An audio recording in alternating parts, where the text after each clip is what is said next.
What is up, everybody? This is your girl, Stephanie, and this is Cynthia. Nice to meet you, everybody. This is my friend Cynthia. I asked her to be in my video as well. We're also going to be recording a video on her channel, so I'll be linking her down below for today. Thank you. You're very welcome. Yeah, so we're going to be filming a video for her channel as well, so please check it out, subscribe to her. She is up and coming as well. Alright, so today we shall do a story time. Yes, we shall do it because it is the month of October. You know, we wanted to do something scary and spooky. We're gonna jump right in. Cynthia's gonna tell her first scary experience. I live in a house that was built in 1947, and the story behind that is that there's a little girl that likes to haunt the place. I didn't believe it. All I remember when I first moved there. What happened to the little girl? Like, does anybody know? No one knows. They're just saying that she died there. I don't know if it's true. I mean, you know what? I do believe it's true because I saw her recently, which was kind of creepy, and I've been living there for like 9 years. Anyway, back to the story. When I first moved into that house, all you felt was negativity. Everybody felt it. Like the whole family felt that negative vibe, but I was scared. I was freaking out. I lived there for about a year. Actually, I've lived there 9 years in total, and during those 9 years, I have heard, the first time I heard something was in my room. My little sister had moved out. She had her own room. I had my room because we've always shared a room. And one night I was asleep, and I woke up because we were cold, so I woke up to cover my feet, and I turned on the light, and I was half asleep. At the corner of my room, literally corner, like, I heard a little girl giggle. I didn't think anything of it at first because I was like so tired. I heard it, it was clear, and I was aware, but I was so tired I didn't even care, and I went back to sleep. Turns out 3 days later, my sister was awake upstairs because we have a room upstairs, and she was cleaning. Her daughter was asleep. In her room, she has a chimney. Well, next to her room, or next to her chimney, while she was cleaning, she heard a little girl giggle. She got so scared. Oh my gosh, I just got chills, girl.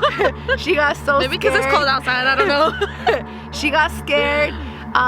She was questioning, like, what was that? She looked at her daughter. Her daughter was sound asleep. The TV was on mute, so she got scared. She got a rosary, and she went to bed.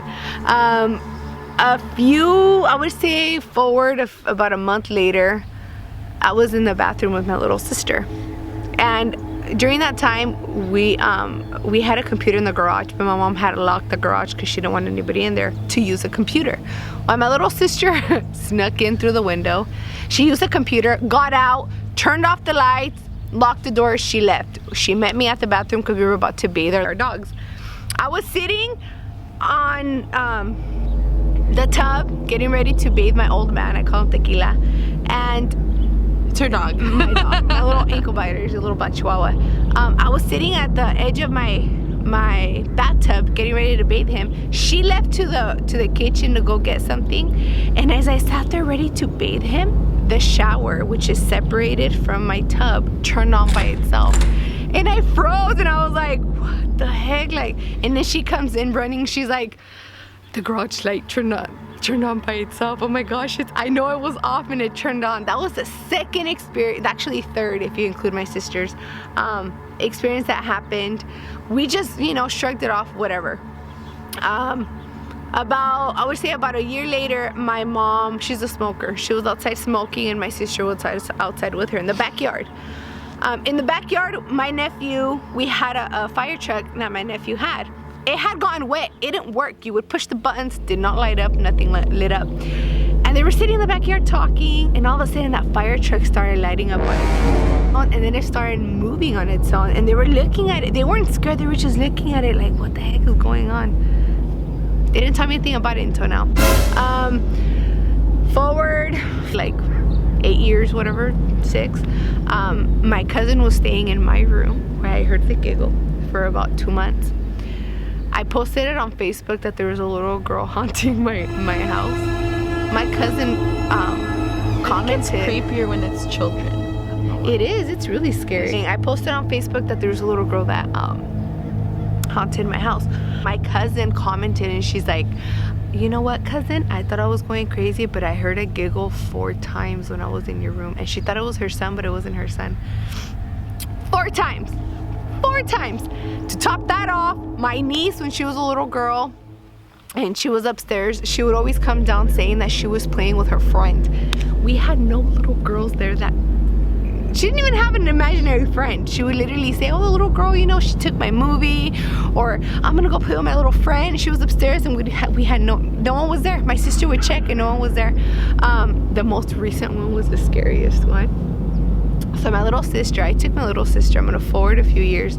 I took my little sister's bedroom because she moved to San Francisco to go to school. And she had a lot of really hard times in that room. She had a lot of nightmares. She has woken up saying that there's things hovering over her, small person hovering over her.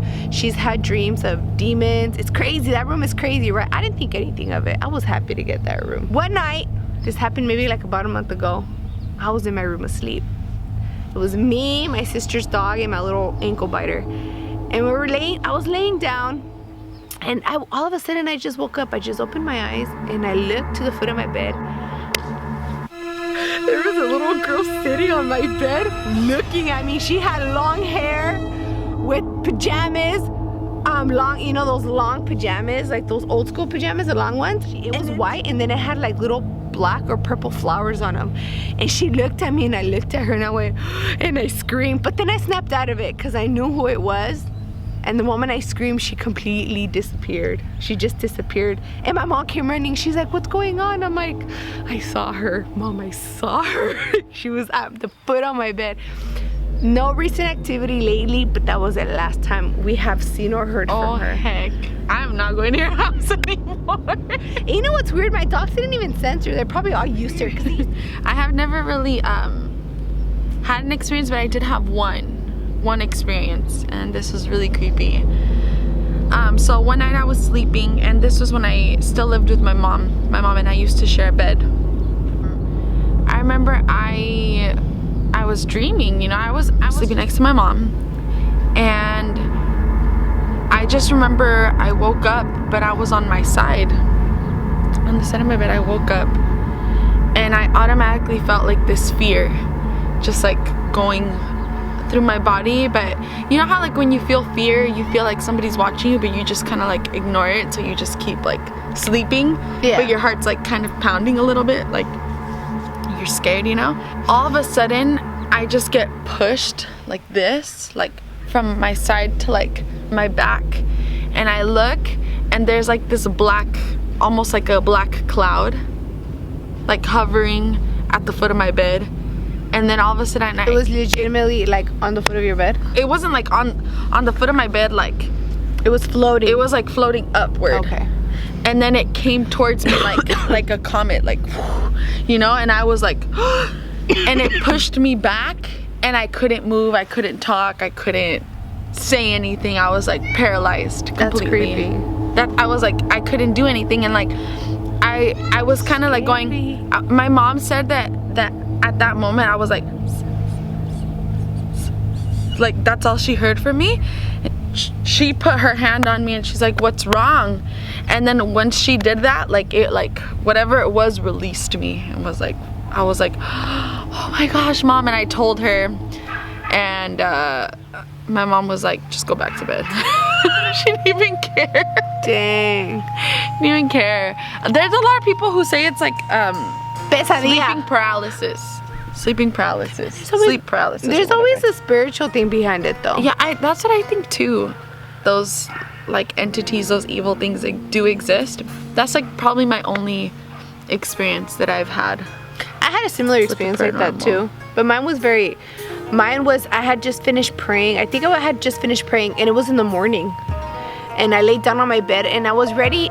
I had just laid down. I wasn't even falling asleep yet. I just laid down on my back, and I closed my eyes to the side, and out of nowhere I felt something come into my room and get on me and started putting so much pressure on my stomach, like they were trying to like I don't know, just hurt me. It was scary. It was just pushing down my stomach, and I couldn't move.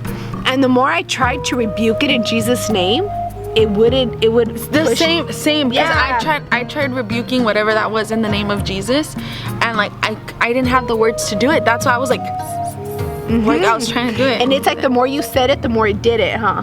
Yeah, that happened to me. The more I said it, the more pressure I found on my stomach, and then finally. But eventually, it does let go, because there's only so much Jesus it can take. You know what I mean? And then I finally was able to say it. It jammed. I mean, it relieved the pressure. It was pretty intense, though. I experienced that. Like, I know for sure it's like a legit thing. But that's the end of our scary paranormal experiences. Scary. If you guys want to see more, I don't have any more, but Cynthia will.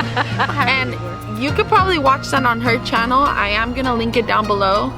So go ahead and subscribe, like on her videos if you want to see more paranormal activity story times. Hasta luego. All right, over and out.